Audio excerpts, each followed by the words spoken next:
Hi, in front of me is VIVAX Fly 6 and today I would like to show you how you can operate App Permission Manager on this device.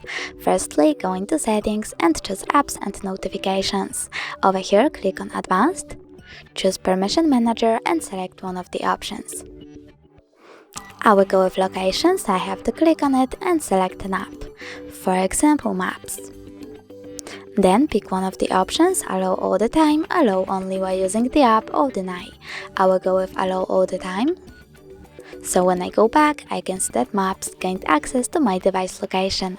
But if you want to manage all permissions of one of your apps, you can click on it, choose See all Maps permissions and manage them from here.